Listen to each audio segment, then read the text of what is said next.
Assalamualaikum dear students. Today our topic is inertia. आज हम बात करेंगे कि inertia क्या होता है। इससे पहले आपको याद होगा कि लास्ट टाइम हमने बात की थी regarding the Newton's first law of motion. वो क्या बताता है हमें? न्यूटन्स फर्स्ट लॉ क्या कहता है? Newton's first law actually it states that a body continues to be in a state of rest or uniform motion along a straight line unless some external unbalanced force is applied on it to change its state। ठीक है ना? तो ये body rest में ही रहेगी या uniform motion में ही रहेगी जब तक नहीं इसके ऊपर हम अप्लाई करेंगे अनबैलेंस्ड फोर्स को, यानी कि जब तक नहीं इसके ऊपर हम अप्लाई करेंगे, इसके ऊपर लगाएंगे अनबैलेंस्ड फोर्स, तब तक इसकी स्टेट चेंज नहीं होगी। चाहे रेस्ट में तो रेस्ट में ही रहेगा, अगर मोशन में होगा तो मोशन में ही रहेगा। तो ये इसके बारे में हमने लास्ट वीडियो में बात की थी। आज हम देखेंगे इनर्शिया क्या होती है। देखो यहाँ पे जो न्यूटन्स लॉ के हिसाब से जब ये कहता है कि उसका मतलब जो हम यूं भी कह सकते हैं कि एवरी बॉडी, मतलब जो ये रेजिस्ट करते हैं टू द चेंज, है ना, to the change of it state, अपनी स्टेट मतलब कि चेंज को ये रेजिस्ट करता है। चाहे रेस्ट में तो रेस्ट में ही रहना चाहती है, अगर मोशन में होगी तो मोशन में ही रहना चाहती है। ठीक है ना?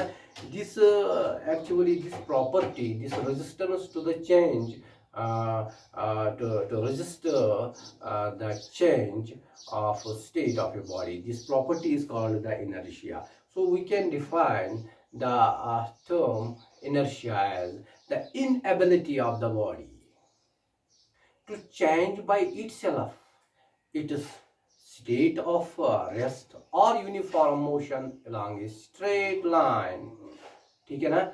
along a straight line path। तो इसी को हम कहते हैं कि इसको हम कहेंगे कि इसको हम इनर्शिया कहते हैं। जिस the inability of the body to change by itself its state, खुद मतलब ये एक्चुअली यूं कहेंगे कि ये अपनी स्टेट को चेंज नहीं करना चाहती है। ठीक है ना? अगर ये स्टेट ऑफ रेस्ट में है तो रेस्ट में ही रहना चाहती है, अगर ये स्टेट ऑफ मोशन में है, यूनिफॉर्म मोशन में है, तो उसी स्टेट में ये बॉडी रहना चाहती है। इसको हम कहते हैं इनर्शिया। ठीक है ना? तो जहां तक इसे इनर्शिया का ताल्लुक है, it is actually measured by the magnitude of the force applied. तो यहाँ पे हम इसको कैसे मेजर करते हैं? It is measured by the magnitude of the force applied.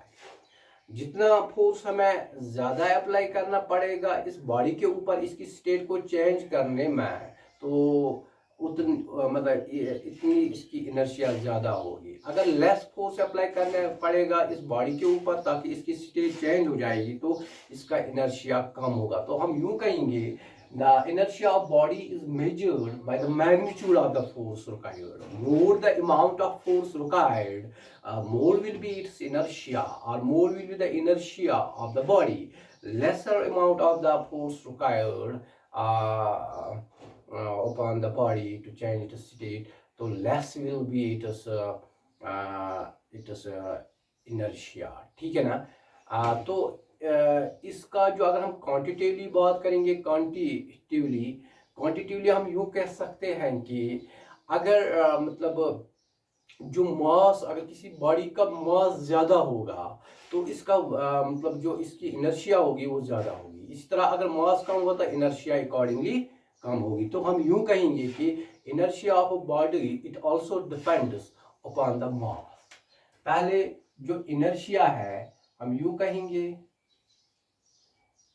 inertia it depends upon the magnitude of the force, magnitude of force। ठीक है ना? इसी तरह जो inertia है it depends upon the quantitatively हम कहेंगे upon the mass। अगर मास ज्यादा होगा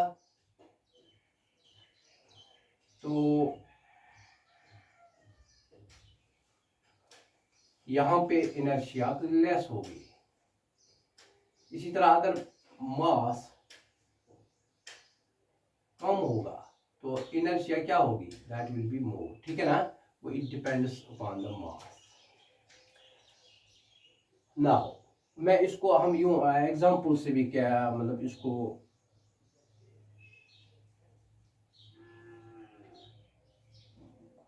एक्सप्लेन कर सकते हैं कि अगर हम बात करेंगे, अगर हमें मूव करना होगा एम्प्टी बॉक्स को, एम्प्टी जो खाली एक संदूक होगा, अगर हम इसको मूव करेंगे, ये रेस्ट में है, इसको हम मोशन में लाना चाहते हैं तो हमें मतलब फोर्स जो मतलब अप्लाई करना पड़ेगा वो कम होगा। इस तरह अगर हम ये बॉक्स जो है, now it is filled with books,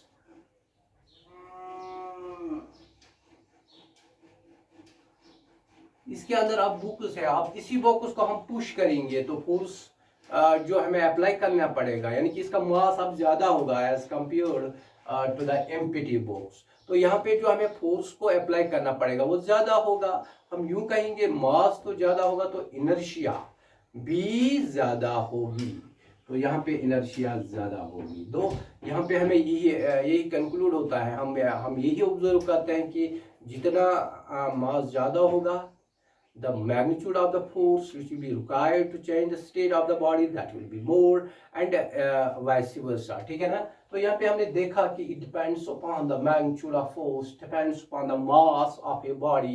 More the mass of a body, more will be the inertia of the body. That means more will be the resistance shown by the body against that very मतलब force, जो मतलब उसको ये ज्यादा resistance दिखाएगा, मास ज्यादा होगा। तो this is regarding what is inertia. Now इसके टाइप्स अलग अलग हैं, टाइप्स ऑफ इनर्शिया। इनर्शिया तीन टाइप्स में हम इनको पढ़ते हैं। One is known as inertia of rest,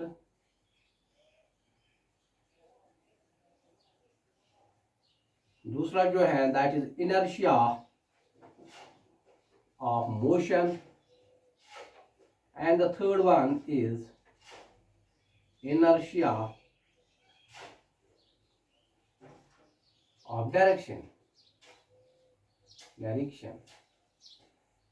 Now पहले हम देखेंगे inertia of rest, आज हम देखेंगे inertia of rest क्या होता है। What is inertia of rest? It is the inability of the body to change its state.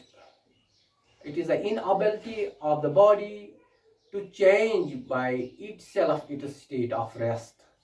जहां पे ये स्टेट ऑफ रेस्ट को रेजिस्ट कर रही है, ठीक है ना। जो कोई एक्सटर्नल मतलब जो कोई चीज इसमें चेंज लाना चाहती है इसकी स्टेट ऑफ रेस्ट में, इसको ये रेजिस्ट करती है, तो उस प्रॉपर्टी ऑफ द बॉडी को हम कहते हैं इनर्शिया ऑफ द रेस्ट। उसका मतलब ये है कि a body always tends to, a body which is at rest always tends to remain at rest, ठीक है ना। हम यूं भी कहेंगे कि ये खुद अपनी इस स्टेट ऑफ रेस्ट को चेंज नहीं करेगी, ये इसी हालत में रहना चाहेगी। This is what we call the inertia of the rest. हम कुछ एग्जांपल्स के थ्रू इसको अच्छी तरह से अंडरस्टैंड कर सकते हैं। सपोज इन ए बस और ए ट्रेन, एक ट्रेन होती है या बस होती है, ठीक है ना। तो इस बस के अंदर जो पैसेंजर होते हैं या पर्सन कोई बैठा हुआ है खड़ा, सपोज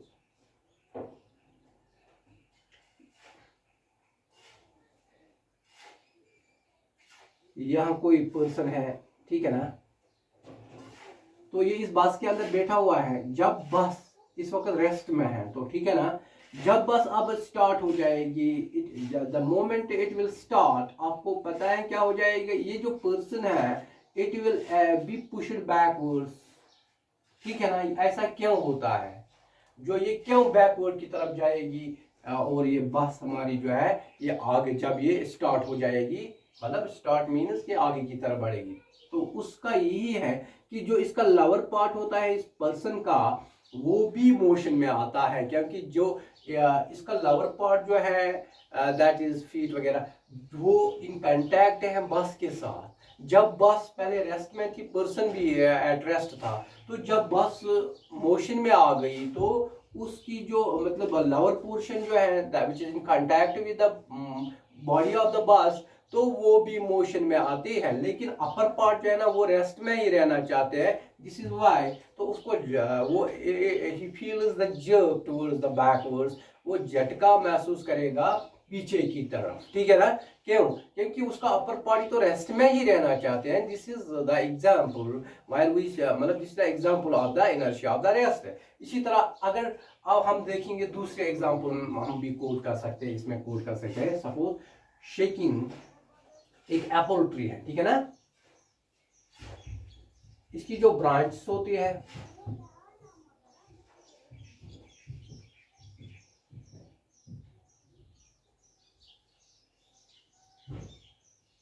इसकी जो ब्रांच होते हैं, अगर हम इसकी ब्रांच को क्या करेंगे, शेक करेंगे, आपको पता है क्या हो जाएगा। जो इसके ऊपर जो मतलब जो एप्पल्स है वो नीचे की तरफ वो नीचे की तरफ मतलब वो फॉल हो जाएंगे ग्राउंड के ऊपर, वो जमीन पे गिर जाएगी। वाई वाई कैसे? क्योंकि जब हम ब्रांच को ऐसे शेक करेंगे, शेक करने से क्या होता है, जो कि ये ब्रांच पहले रेस्ट में थी अब मोशन में आएगी, ठीक है ना। जब ये मोशन में आएगी, लेकिन उसके ऊपर जो इस ब्रांच के ऊपर जो एप्पल्स है, जो फ्रूट है, तो वो क्या होता है, वो रेस्ट में होता है। एक्चुअली जब ब्रांच मोशन में आ गया, वो रेस्ट में ही रहना चाहता है, कौन, एप्पल्स। इसी this is why it resists this change. as a result of this, it gets detached from the branch of a tree and the apples falls down. This is another example of this inertia of rest. क्योंकि ये Apple यहाँ पे क्या करना चाहेगा, ये rest में ही रहना। वो इस तरह हमने देखा कि आज हमने एक टाइप पढ़ा, that is inertia of rest. कल इंशाल्लाह हम दूसरे टॉपिक में हम पढ़ेंगे what is inertia of motion and inertia of direction. तो यहाँ पे हमने देखा जो कि Newton first law of motion है, इसको हम राइटली किसी वक्त ये भी कह सकते हैं, इसको हम राइटली कह सकते हैं, it is also the law of Newton's law of inertia. Newton's first law of motion. इसको हम कह सकते हैं Newton's law of inertia, ठीक है ना। तो this is regarding the inertia and the inertia of rest. This is all for today's topic. Thank you.